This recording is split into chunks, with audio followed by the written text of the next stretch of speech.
So beginning with other system in your general anatomy, that is the respiratory system. Respiratory system anatomy में as such हम लोग, when you will be reading the thoracic region, then each and every structure of the respiratory system you will be studying here. You will be dissecting the dissection hall. the cage जो है वो बाहर से लेकर अंदर तक पढ़ोगे भी, डिसेक्ट भी करोगे. the history of the different respiratory system, the trachea, lungs, ये सब बहुत डिटेल में पढ़ेंगे. आज सिर्फ क्या है, एक ओवरव्यू है कि रेस्पिरेटरी सिस्टम के कंपोनेंट्स क्या है, and of course the structure of every system is related to its function. The epithelium is present, the rings of the trachea, why they are given, why God has given those things or made those things, तो वो सब हम देखेंगे. So can somebody enumerate for me what are the functions of the respiratory system? हाँ बेटा, हाँ.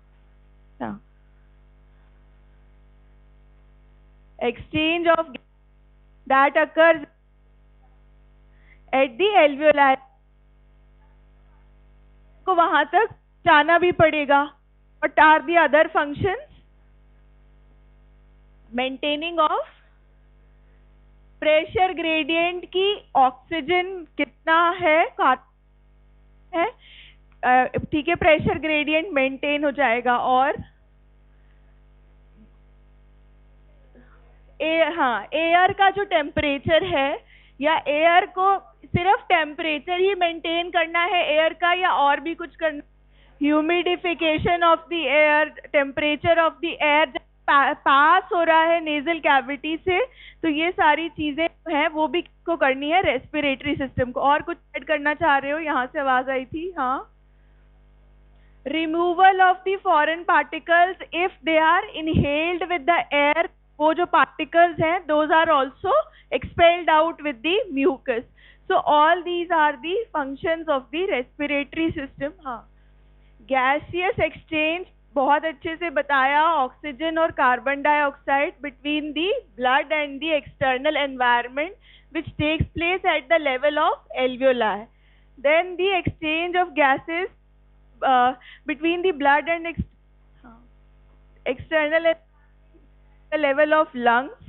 Then passage to ways to the lungs, या conducting part जो हम बोलते हैं, it leads to the lungs, it purifies, warm, that means it maintains the temperature, and respiratory system humidifies the incoming air.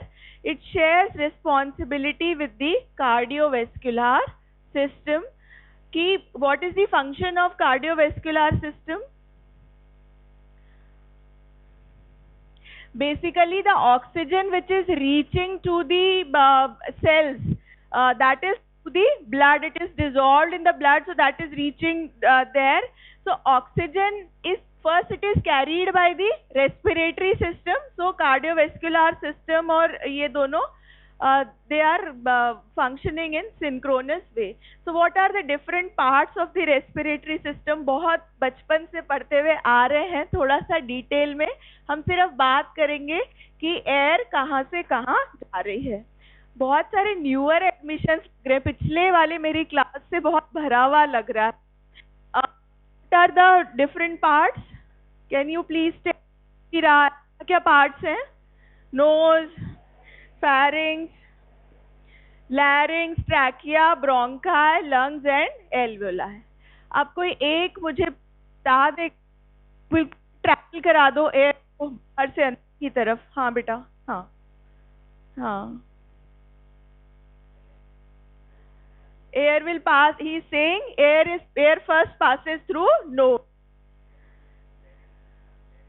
There are three parts of the pharynx, the nasopharynx, pharynx and the कौन से pharynx से जाएगी आगे? शायद pharynx और शायद Nasopharynx. At this level, you people understand is a common pathway for both the air. पर आज हम देखेंगे nasopharynx जो है that is only for air, and through oropharynx both food and air can pass.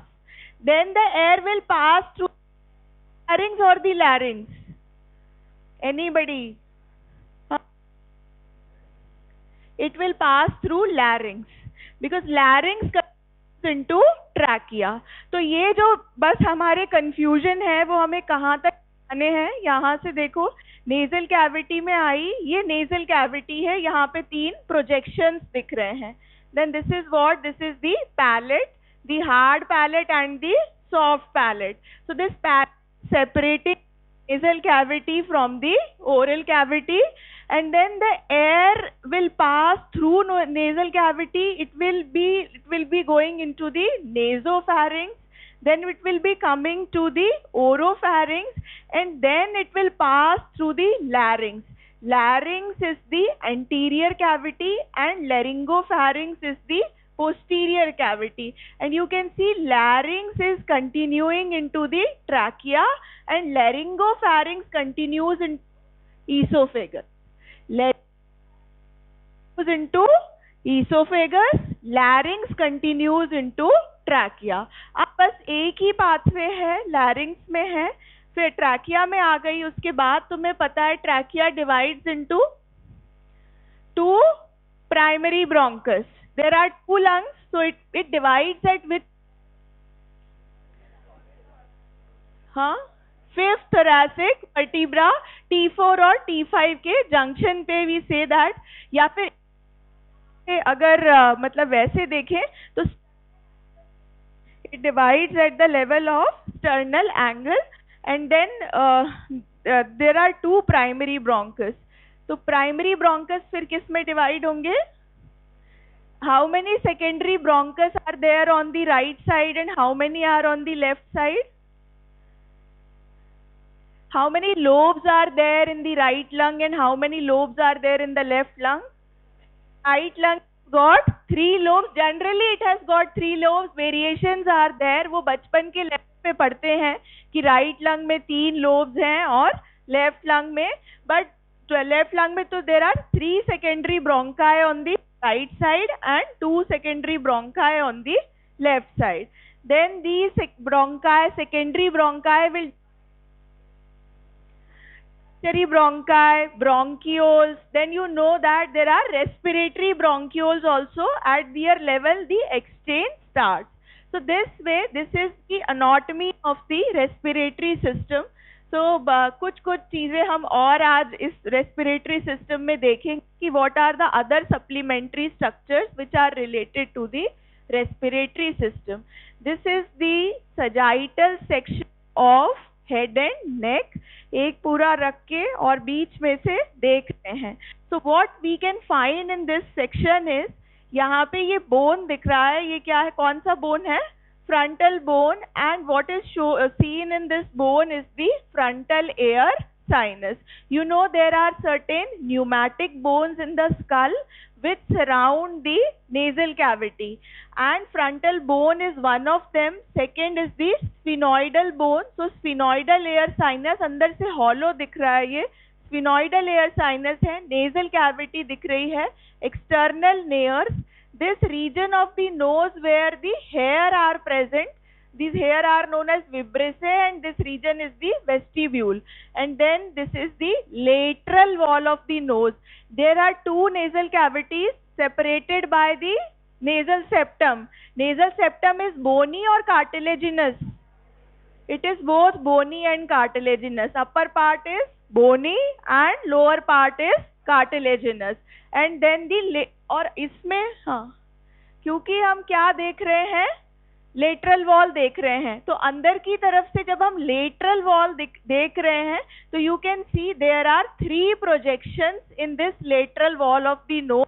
They are the superior concha, middle and the inferior. Can anybody tell me what are these concha and why they are there in the nasal cavity? To increase the surface area. एक zigzag बनाया है nasal cavity को कि air जब उसमें से पास हो तो थोड़ा सा सरफेस एरिया बढ़ जाए। होते क्या है ये, कोई आइडिया? बोनी है, कार्टिलेजिनस है, क्या है? Some are saying they are bony, some are saying they are cartilaginous. Actually, they are bony in their projections superior are the projections from the ethmoid bone, and then they are covered with the respiratory epithelium. So bone covered with mucosa is concha, and inferior concha is a separate bone. So superior and middle concha are projections from ethmoid bone. Inferior concha is a separate bone. They are lying in the lateral wall of the nose. Can you tell me the respiratory? ये पूरा जो, हाँ हाँ, अच्छा ये नाम मुझे नहीं पता, मुझे तो वो एपिथेलियम के क्लासिफिकेशन से बता दो। स्क्वैमस है, कोलमनार है, क्यूबॉइडल है, कौन सा है रेस्पिरेटरी? स्क्वैमस हो सकता है। स्क्वैमस वहां मिले जहां एक पतली सी थिन मेम्ब्रेन एक्सचेंज के लिए चाहिए। यहाँ को तुमको ह्यूमिडिफाई करना है तो सीलिएटेड और columnar, pseudostratified, ciliated, columnar epithelium. Every component has its own significance. Pseudostratified है, बीच में mucus cells है, and then it is ciliated कि वो cilium है, वो opposite direction में mucus सांस में foreign particles को trap करेंगे and they will be throwing out. So all this respiratory epithelium, it lines the nasal septum, it lines the lateral wall of the nose, it lines the concha also, it lines the paranasal sinuses also. Same epithelium is there in the paranasal sinuses. They are also the respiratory cavities. So air कहाँ कहाँ travel कर रहा है? Nasal cavity में travel कर रहा है, plus it is going, ये ह्यूमिडिफिकेशन, टेम्परेचर मेंटेन होने के लिए और कहाँ जा रहा है? It is going to the paranasal sinuses, and ultimately these paranasal sinuses pour their air into the nasal cavity, and then it passes to nasopharynx, then to larynx, then trachea, and then it reaches the lungs. So this is the passage. और इसमें क्या दिख रहा है? ये तो हो गई nasal cavity. Nasal cavity has got two nares. One are the anterior or external nares. Second are the posterior nares. जब skull, bony skull उठाओगे तो अपने आप दिख जाएगा सामने की तरफ से खुला हुआ है और पीछे की तरफ से खुला हुआ है। तो पीछे जो nares हैं वो क्या है? Posterior nares.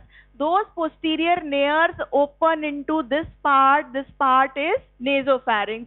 You can make out in this picture, this nasopharynx is roofed by the sphenoid bone. So that means this sphenoid and ethmoid anteriorly, they are forming the roof of the, ethmoid basically is forming the roof of the nasal cavity, and sphenoid is lying behind, and sphenoid is forming the roof for the nasopharynx.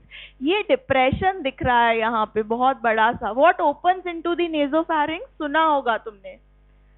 Eustachian tube. There is a tube which that is also known as pharyngotympanic tube. So one end of this tube connects opens into the middle ear, and second end opens into the nasopharynx. So ये eustachian tube दिख रहा है. Air यहाँ आई, नीचे गई, फिर किस में जाएगी? It will pass into the larynx. इसको कहाँ जाना है? It will be going into the larynx, not into the laryngopharynx. The posterior tube is the laryngopharynx.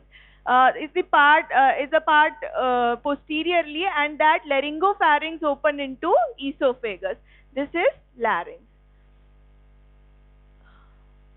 Then there are olfactory receptors also into the nasal cavity. पूरा का पूरा epithelium olfactory है क्या? तुम आगे से भी स्मेल कर सकते हो, पीछे से भी, ऐसा है क्या?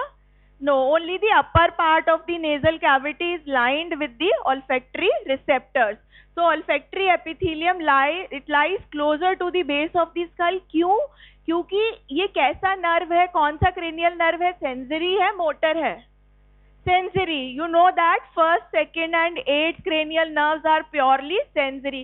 So these are the dendrites of the cells which are lying inside the skull. Cranial है तो एथमॉइड से नीचे इसके डेंड्राइट्स आ रहे हैं, बहुत लंबा नहीं आते हैं, नीचे तक नहीं आते. कहाँ रह जाते हैं? They are lying in the upper part of the nasal cavity. So olfactory epithelium present in the upper part of the nasal cavity. Then rest of the cavity is lined with the respiratory mucosa which moistens air, traps the incoming foreign particles. Then lateral wall of the nose has got concha. You rightly said that they increase surface area. They increase air turbulence also in the nasal cavity. Nasal cavity is separated by hard palate and soft palate from the oral cavity. Then we come a brief overview about the paranasal air sinuses. बहुत detail में आगे आएगा, अभी सिर्फ नाम सुन लो क्या क्या है. Where they are present? They are present in the frontal bone, sphenoid, ethmoid and maxilla. कौन सबसे बड़े paranasal sinuses कौन से हैं? Largest पता होगा तुम्हें, जो थोड़े बड़ी बोन है. फ्रंटल बड़े नहीं, और उससे बड़ा मैक्सिलरी. मैक्सिलरी ये जो है maxilla, maxilla are the largest air sinuses and they are the most common one to get infected. In paranasal air sinuses से हमें वैसे कोई लेना देना नहीं है, लेकिन फॉर द ENT सर्जन ये if they become infected like मतलब they are more prone to be infected. And then the drainage of the maxillary air sinus, maxilla यहाँ नीचे है, sinus नीचे है, and drainage, its drainage is in the upper part. तो against gravity ये drain करता है किसमें? nasal cavity में. drainage मुश्किल हो जाएगा, so they are more prone to be infected.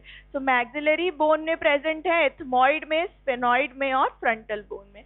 So these are the pneumatic bones present in the skull. What is the other function of these pneumatic bones besides humidification and maintaining temperature of the air? Resistance to the resonance to the, they add resonance to the voice. और वैसे nasal cavity पूरा ही provide कर लेती, और क्यों हमने hollow क्यों बनाया है भगवान ने इन बोन्स को अंदर से? They make the skull lighter. Evolution के टाइम में स्कल क्योंकि इसके ऊपर रखना था, तो to make the skull lighter some bones have kept hollow. तो these are also the function. कहाँ कहाँ है एग्जैक्टली फ्रंटल एयर साइनस? ये हेडेक तुमको फील हुआ होगा कभी, किसी को जो साइनोसाइटिस से अफेक्टेड रहे होंगे, यहाँ यहाँ अगर हेडेक हो रहा है तो दैट इज फ्रंटल साइनोसाइटिस भी हो सकती है. Then ethmoidal air sinuses, they lie along the lateral wall of the nose and the medial wall of the orbit. ये honeycomb like बहुत सारे, इसको डिवाइड करते हैं एथमोइडल एयर साइनसेस को 3 ग्रुप्स में, anterior, middle and posterior. So anterior ethmoidal air sinuses, middle ethmoidal and posterior ethmoidal. Then you can see the maxillary air sinuses, the larger ones. You can see कि air कहाँ तक जा रहा है, इसके बिल्कुल नीचे वाले पार्ट तक जा रहा है, and then they will be draining against the gravity into the nasal cavity. So frontal, sphenoidal कहीं पीछे की तरफ होते हैं. Sphenoid bone at the base of the skull lying behind the nasal cavity. जहाँ स्फिनोइड है वहाँ एथमोइड है. तो frontal air sinuses, the ethmoidal air sinuses on the sides of the nasal cavity, maxillary air sinuses inside the maxilla, all of them draining into the nasal cavity. Sphenoidal air sinuses also. This is the X-ray of a person of which region? Of the face region. X-ray में क्या black क्या white दिखता है? Bones will appear white because X-rays will be reflected from them, and hollow cavities will appear black. तो वो shadow नहीं देंगे, x ray उसमें से पास हो जाएंगी. तो जितना पार्ट हॉलो है, ऑर्बिट भी जैसे हॉलो है, they are also appearing black. Frontal air sinuses are also appearing black. Ethmoidal you can make out on the sides of the nasal cavity. These are the maxillary air sinuses.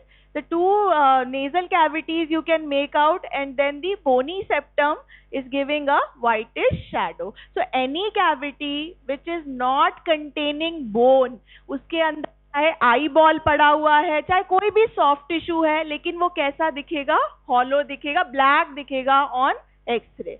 So x-rays have got this limitation कि अंदर क्या है वो हमें पता नहीं लगता. हम सिर्फ क्या मेक आउट कर सकते हैं? Bones only can be make, we can make out on the x-ray whether they are fractured, whether they are aligned. और डिटेल में जाना है, इसी हायर उसमें जाएंगे इमेजिंग में, CT और the MRI imaging. Then paranasal sinuses, their functions are to lighten the skull. They act as resonance chambers for speech.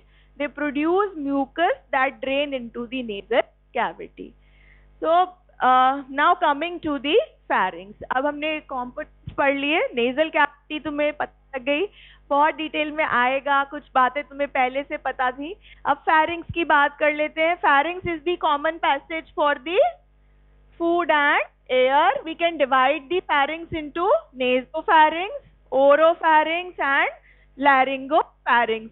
Pharynx is what? What do you think? Is it a muscular structure? Is it a fibrous structure? कैसा है pharynx? Bone है, क्या है? Structure है muscular tube like structure है. मतलब इसमें basically there is movement of the, वो फ्लावर पॉट कि एक मसल का ग्रुप है, बाहर से दूसरा सराउंड कर रहा है, फिर के जैसे मैं पीछे जाती हूँ इस को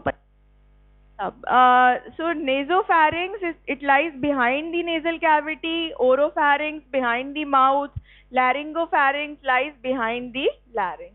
So nasopharynx only air, oropharynx air plus food, then laryngopharynx only food. You can make out the laryngopharynx more clearer in this picture. This is the nasal cavity. 3 concha की जगह 2 ही दिख रहे हैं यहाँ. ये अपना वही है sphenoidal air sinus. यहाँ क्या है? nasopharynx. This is the opening of the eustachian tube. दिखाएंगे तुमको, करोगे वहां पे तुम्हें आइडेंटिफाई करना होगा. कैपर में सारे स्ट्रक्चर्स आएंगे, जितना समझ आए उतना ठीक है. This is the hard palate, this is the soft palate, and you know this is uvula. So nasopharynx, this is oropharynx. This area is the oropharynx and this area is laryngopharynx. अब laryngopharynx, ओरोफैरिंग्स समझने के लिए हमें दिखाई क्या दे रहा है? लैरिंग्स. What do you know about larynx? What is larynx and of what it is made up of? It is made up of cartilages. How many cartilages are there in larynx? हाँ, 9 cartilages. 8 है, 9 है. कौन कौन से हैं?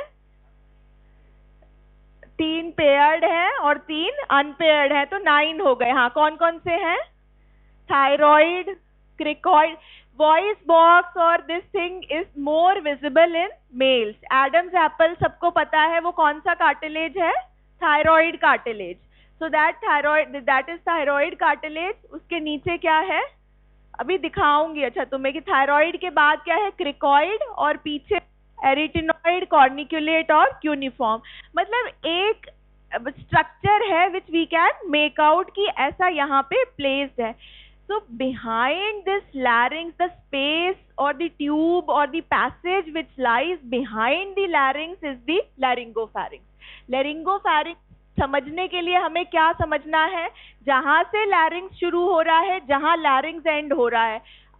कहने का मतलब ये है laryngopharynx की anterior wall कौन बना रहा है? posterior wall of larynx. तो जितना बड़ा larynx है उतना ही बड़ा क्या है? laryngopharynx है. The space behind larynx is the laryngopharynx. It is nothing, it's a space between the bones. Which bones are there? The vertebra are there. Then they are covered by certain muscles and then these are the cartilages. तो ये जो cartilage है, ये जो bone है, इसके पीछे ये जो muscles या passage जो दिख रहा है, that passage is the laryngopharynx. And where is oropharynx? मैंने तुम्हें ये बता दिया कि posterior nares open into the nasopharynx and nasopharynx continues into oropharynx. But there should be a proper boundary of the oropharynx. इनकी कहाँ से शुरू हो जाता है? टंग किस में आता है? टंग किस में है? ओरल कैविटी में है, ओरोफैरिंक्स में है? ओरल कैविटी में है. और कोई व्यू ओरोफैरिंग्स के बारे में किसी ने खोजने की कोशिश की हो, कितना बड़ा है ओरोफैरिंग्स? See, tongue is divided into two parts, the anterior 2/3 part and the posterior 1/3 part. The anterior 2/3 part of the tongue lies in oral cavity and posterior 1/3 part of the tongue lies in oropharynx. So that region जिसका base कौन बना रहा है, posterior 1/3 part of the tongue, that region is oropharynx. So junction of the oropharynx lies at that thing. तो क्यों? क्योंकि तुम खुद भी इसको ये कर सकते हो. When you place the food at the anterior 2/3 of your mouth, it is under your voluntary control.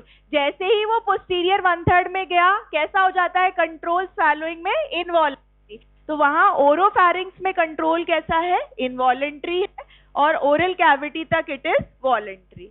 ठीक है. अब यहाँ एक स्वैलोइंग का वीडियो देखना यूट्यूब में. वैसे मैं जब वो फैरिंग्स पढ़ाते हैं जब हम लोग तब करते हैं, but if you want to see everything will be clear to you. तो अब हमने देख लिया यूस्टेशियन ट्यूब ओपनिंग, देख ली लैरिंगो, ये देख लिया laryngo pharynx, larynx. Then you can ये क्या है? ये सब जो दिख रहा है ट्रैकियल रिंग्स हैं. दे आर सी शेपेड, पूरा कंप्लीट नहीं है. पीछे ट्रैकिया में क्या है? ट्रैकियालिस मसल है, और बाहर की तरफ देयर आर ट्रैकियल रिंग्स. तो जब तुम्हें कैडेवर में भी आइडेंटिफाई करना होगा, cartilage is quite hard, you can easily identify the why track rings are there. और कहीं क्यों नहीं है? Yes, it prevents the structure to collapse. वो कोलैप्स ना हो, उसका विड्थ जो है वो कहाँ तक होते हैं ये ट्रैकियल रिंग्स? ब्रोंकस में भी होते हैं, ब्रोंकियोल तक. कहाँ तक होते हैं? टर्शियरी ब्रोंकस तक होते हैं. और कोई व्यू? ब्रोंकियोल में किसी को लगता है होते हैं? नहीं होते. बस यही याद रखना, जब तक हम टर्म यूज कर रहे हैं ब्रोंकस, तब तक कार्टिलेज है, पूरे रिंग नहीं होते. जब हम ट्रैकिया से आगे चले जाते हैं, secondary cartilage, secondary bronchus, tertiary bronchus में patches of cartilage will be there, पूरा रिंग नहीं मिलेगा. लेकिन जब तक टर्म यूज कर रहे हैं ब्रोंकस, तब तुम स्लाइड भी देखोगे तब तक कार्टिलेज है. कौन सा कार्टिलेज है? Hyaline. There are plates of hyaline cartilage. These are rings of hyaline cartilage, and those are plates of the hyaline cartilage present in secondary bronchus and tertiary bronchus. When we use the term bronchiole, वहीं पे cartilage खत्म है. इसीलिए जो diseases है, जैसे asthma है, जहाँ पे होने की टेंडेंसी है या कंस्ट्रिक्ट होने की टेंडेंसी है, वो किसको अफेक्ट करेगी? ब्रोंकियोल को. They can not affect the bronchus. ठीक है. तो दोज आर द थिंग्स. अब ये हमने देख लिया नेजोफैरिंग्स, ओरोफैरिंग्स एंड लैरिंगोफैरिंग्स. तो नेजोफैरिंग्स में एक ट्यूबल ओपनिंग है, और यहाँ पे ऊपर हम देख सकते हैं ट्यूबल टॉन्सिल्स आर प्रेजेंट. कहाँ कहाँ लिम्फोइड टिश्यू होता है? हाँ, एक तो तुम्हें पता है ये ट्यूबल टॉन्सिल है, ये टंग है, टंग का एंटीरियर 2/3 पार्ट है, and this is the posterior 1/3 part of the tongue. You can see it is also covered by the lymphoid tissue. These tonsils are known as lingual tonsils, tubal tonsils. Then there is certain lymphoid tissue which hangs from the nasopharynx below. कभी बढ़ जाता है तो पीछे से दो लटके हुए दिखते हैं. What are they known as? हाँ, palatine tonsils. They are actually the palatine नहीं, वो adenoids हैं. वो क्या है? ऊपर से जो आ रहे हैं, these are the nasopharyngeal tonsils or the adenoids. And then there are the tonsils which are present in the palatine. जो adenoids हैं वो pharyngeal tonsils हैं. जो tonsillar fossa में present है वो palatine tonsil है. अब ये tonsillar fossa कहाँ है? ये वाले जो tonsils दिख रहे हैं, they are actually lying at the junction of anterior 2/3 and posterior 1/3 part of the tongue पे. ये जो lateral wall है, यहाँ lie करता है tonsillar fossa. बहुत डिटेल में नहीं जाना है. कौन कौन से tonsils हैं? lingual tonsils, palatine tonsils, pharyngeal tonsils and tubal tonsils. जो ऊपर से हैंग करते हैं, बड़े बड़े दिखते हैं, वो adenoids हैं या pharyngeal tonsils हैं. ट्यूब की ओपनिंग को सराउंड करते हुए जो टॉन्सिल्स हैं, they are the tubal tonsils. Tongue के पोस्टीरियर 1/3 पार्ट पे हैं lingual tonsils, and tonsillar fossa में जो है they are the palatine tonsils. जब कोई पेशेंट देखेंगे उसकी ओरल कैविटी को ऐसे टंग डिप्रेसर से प्रेस करोगे तो अगर साइड्स में टॉन्सिल मिल रहे हैं तो वो कौन से हैं? पैलेटाइन टॉन्सिल, और tonsils present in the palatine fossa. जो बच्चों में बढ़ जाते हैं जिनकी वजह से स्कोरिंग होता है, पीछे से यूविला के साइड से हैंग करते हुए दिखते हैं, दोज आर एडिनॉइड्स और pharyngeal tonsils. Tonsils present on the posterior 1/3 part of the tongue are lingual tonsils, and tonsils surrounding the opening of the eustachian tubes are tubal tonsils. All these completely form a ring. That ring is known as Waldeyer's ring, and this is present at the junction of oral cavity and pharynx. तुमने पढ़ा होगा कि oral cavity और pharynx पे protection provide है tonsils का, and that ring is the tubal tonsil, oh sorry Waldeyer's ring. Now some idea about the larynx. अब यहाँ से देख लेते हैं, लैरिंग्स खुल गया है, ये ट्रैकिया में चला गया है। दो कार्टिलेजेस बिल्कुल सामने ही दिख रहे हैं, these are the thyroid cartilage and the cricoid cartilage. Thyroid cartilage बहुत हार्ड, मेल्स में बिल्कुल सामने पता लगता है थायराइड कार्टिलेज। उसके नीचे कौन सा कार्टिलेज है? Cricoid cartilage. सजाइटल सेक्शन लिया है, पीछे एक और कार्टिलेज दिख रहा है, ये कौन सा है? arytenoid cartilage, and on the arytenoid cartilage 2 more cartilages are present, corniculate and cuneiform. मटर के दाने की तरह छोटे छोटे होते हैं, इसमें नहीं दिख रहे हैं।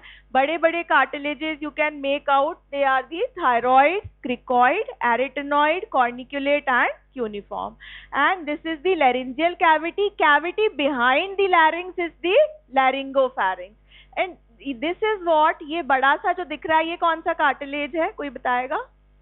ये भी लैरिंग्स का ही पार्ट है जो हमने अभी तक बात नहीं करी है। Epiglottis, this is epiglottis.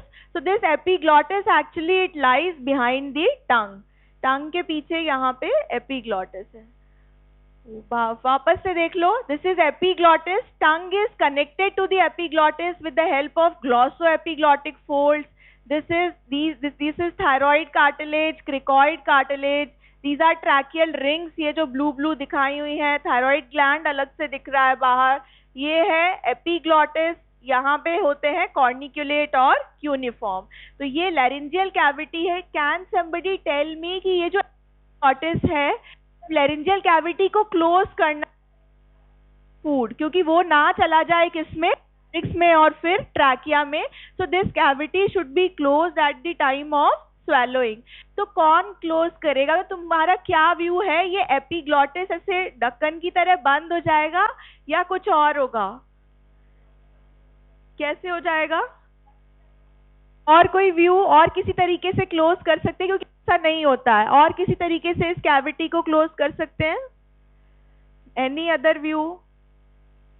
हाँ हाँ, लैरिंगोफैरिंक्स में खाना जा रहा है, उसमें प्रेशर पड़ रहा है, नहीं ऐसा भी नहीं है। और हाँ, ब्लॉक हो रही है, ये है this hole of this larynx actually it is pulled up towards the epiglottis at its place. ये यहीं रहेगा, टंग के ऊपर से फूड ट्रिकल डाउन होके एपिग्लॉटिस के पहले एंटीरियर सरफेस पे फिर पोस्टीरियर पे आएगा, और फूड कहाँ से आया? एपिग्लॉटिस के एंटीरियर सरफेस पे गया, इसके पोस्टीरियर पे गया, and then it will pass into laryngopharynx and esophagus. This whole laryngeal cavity will be pulled up to the epiglottis. The food will pass automatically to it will drop down into the laryngopharynx and esophagus. So it won't go into the larynx. So this is the passage for the food. और जब air है तो वो larynx में जाएगा. Then structures of the दोनों में भी जा सकता है, इसीलिए कहते हैं खाना खाते समय नहीं बोलना चाहिए. तो जब food है वो उसमें nasal cavity में larynx में नहीं जाएगा. Then structure of the pharynx, there are tonsils, the pharyngeal tonsils in the nasopharynx, the palatine tonsils and the lingual tonsils at the base of the tongue. Then larynx is the voice box. We can see these are the thyroid cartilage. एक gland भी दिख रहा है यहाँ पे सामने, thyroid gland. So this thyroid gland, it lies anteriorly, and then you can see the tracheal ring. These are the midline structures of the neck. ये बड़ा सा जो दिख रहा है ये thyroid cartilage है. ये ring like, इसको signet ring shaped ही होता है. ये cricoid cartilage है. And then the arytenoid, corniculate and cuneiform lie posteriorly. So this is our epiglottis. This is thyroid cartilage. This is the cricoid cartilage, which is broader behind and narrower anteriorly. The arytenoid lying on its upper end. This is corniculate, and then there is cuneiform. Sorry, पहले corniculate है और पीछे ऊपर है cuneiform. तो ये epiglottis है. अभी सिर्फ देख लो, बहुत डिटेल में पढ़ेंगे. कार्टिलेजेस पेयर्ड, इसने बिल्कुल ठीक तरीके से बताया कि पेयर्ड भी 3 है और अनपेयर्ड भी 3 है. तो पेयर्ड है arytenoid, corniculate, cuneiform, and unpaired are thyroid, cricoid and epiglottis. So larynx is the voice box. It plays a role in speech. It is made up of. जब मैं वैसे larynx पढ़ाती हूँ तो मतलब I always want to tell you कि larynx is not meant for only speech. It is something which is required to be alive. ये जो ऑर्गन है इसके थ्रू क्या पास हो रहा है? एयर पास हो रही है. तो अगर वो जो वोकल फोल्ड्स हैं वो बिल्कुल ही अडक्ट हो जाएंगे, आवाज नहीं निकलेगी, कोई बात नहीं, लेकिन एयर पास नहीं होगी, वो बहुत बड़ी बात है. तो मतलब it is like more important for respiratory point of view कि पूरा ये नहीं होना चाहिए. Then thyroid cartilage, that is the largest hyaline. Epiglottis. Interior of the larynx consists of what? What is present in the interior of larynx? Voice box है तो क्या present होता है? Vocal folds. Have you heard about the vocal folds? बोलने के तार बोलते हैं उसको, मतलब ऐसे वो पेशेंट से बात समय. So there are 2 folds, the vestibular fold and the vocal fold. So these are the false vocal folds. दो vocal folds दिख रहे हैं. The superior one are the false vocal folds or the vestibular fold, and the inferior one are the vocal folds, true vocal cords. The space between the vocal folds is known as the rima glottidis or rima glottidis, and vestibular folds is known as rima vestibuli. ये पढ़ेंगे बाद में और आ जाएगा sub division. अब अंदर की तरफ से जब हम लैरिंग्स को देख रहे हैं, this is the epiglottis, these are the 2 folds, the false one and the true vocal folds. Then you can see the trachea has started. So vestibule, sinus, ये वेस्टिब्यूल है अपर पार्ट. ये जो प्रोजेक्शन दिख रहे हैं ये sinus, saccule, and then the infraglottic part. जो cavity है बिटवीन द वोकल फोल्ड्स उसको हम ग्लॉटिस बोल रहे हैं या ग्लोटाइडिस बोल रहे हैं. तो there is a supraglottic part and an infraglottic part of the interior of the larynx. Not going into the detail, these are the different positions of the vocal cords during phonation. कैसा sound produce होना है, ज्यादा frequency होगी तो इन दोनों के बीच में depth जो है वो कम होगा. बहुत ही कम हो गया है तो whispering sounds are produced when the less amount of air passes through it. हम बहुत डिटेल में आगे पढ़ेंगे. Vocal folds vibrate and they expel air to create sound. तो ये एंडोस्कोपिक व्यू है. जब हम बाहर से देखेंगे तब एंडोस्कोपिकली वोकल कॉर्ड्स ऐसे दिखेंगे. This is some pathology. The nodule has occurred. You must have heard about the singers nodule which occurs most commonly in the teachers and singers. जो सुबह से लेके शाम तक बोल रहे हैं या अपना वोकल कॉर्ड ज्यादा यूज कर रहे हैं, उनमें ये नोड्यूल्स बहुत कॉमन होते हैं. Carcinoma can also occur on these vocal folds. The leukoplakia cyst, submucosal हैमरेजेस, polyps can occur. Vocal cord paralysis can also occur. So we have to think about speaking before using them. Then और respiratory में हम कहाँ जा सकते हैं? thoracic cage में. Again एक एक bone आपको बहुत अच्छे से पढ़ना है. पर क्या क्या bones हैं thoracic cage में? There is sternum. How many ribs are there? 12 ribs. How many are true? How many are floating? 2 are floating, 11th and 12th are floating, and till 6th rib they are connected directly to the sternum. Then 8th, 9th and 10th are connected to the 7th, and then 7th is connected to the sternum. तो हम इसे ऐसे भी divide कर लेते हैं, vertebro-sternal, vertebro-chondral ribs, and then there are floating ribs, the 11th and the 12th rib. देन मतलब हम लंग्स तक तो आए ही नहीं, वहाँ लैरिंग्स में ही ये हो गया है टाइम, पर ठीक है, you are knowing many things, तो ये नहीं है. The lungs are covered by the pleura. There are two kinds of pleura, the parietal pleura and the visceral pleura. Parietal is supplied by, it has got a somatic nerve supply. उनका में अगर pen होगा parietal pleura में, तो it can be felt at the chest, and if the visceral pleura is affected, pain might not be felt. So the parietal and visceral. Then trachea, it connects the larynx with the lungs. So there are two bronchi. Which bronchus is wider, shorter, and more in line with the trachea? Right bronchus. Right bronchus is wider, shorter, and more in line with the trachea. So foreign body has more chance to lodge in which lung? Right lung. So if a foreign body reaches trachea, it has more chances of passing to the right lung.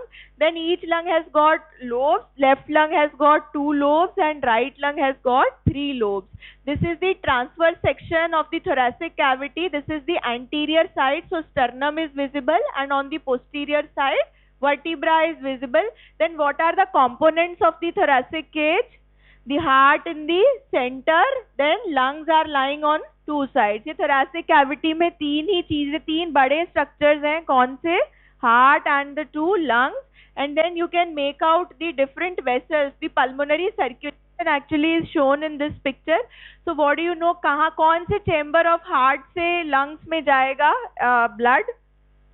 From the right ventricle or the left ventricle? Right ventricle. Which structure will take the blood to the pulmonary arteries will be taking blood to the lungs. So there is one single pulmonary trunk, there are 2 pulmonary arteries which will be taking blood to the lungs, and then pure blood will be taken by pulmonary veins. There are 4 pulmonary veins which open into which chamber of heart?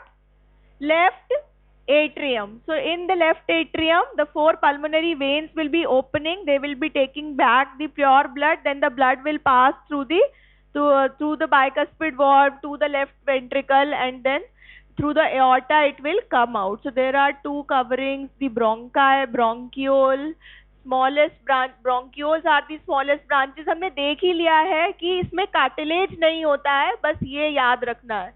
ठीक है. Respiratory zone तुम्हें पता है, there is air blood barrier, ये सब physiology में पढ़ लेना. Thank you.